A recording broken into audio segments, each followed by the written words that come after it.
فقہ دے 4 امام نے، امام اعظم، امام شافعی، امام مالک، امام احمد بن حنبل، امام مالک رحمۃ اللہ تعالیٰ بڑے عاشق رسول، سارے امام سنے انہاں دے آستانے سے کوئی آج دروازہ کھڑکانا، شاگرد جاتے پوچھتا کہ جی کیویں آئے ہو، تے کہنا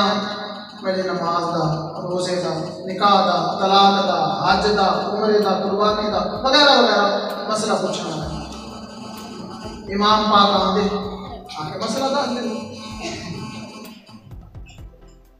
تے جدوں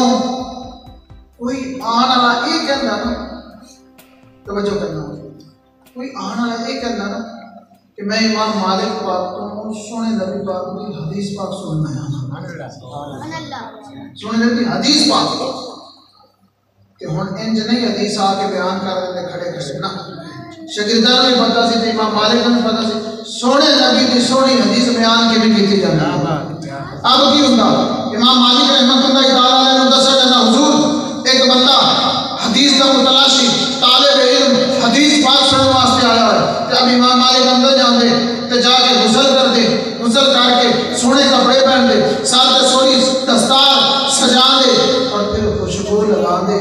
اور سونے کپڑے تازہ وضو تازہ غسل کر کے سونی دستار سجا کے اچھی خوشبو لگا کے اتنی دیر میں شاگرد جو ہے نا امام مالک واسطے سٹیج بنا دے، اتنے چاروں طرف خوشبو سلگا دے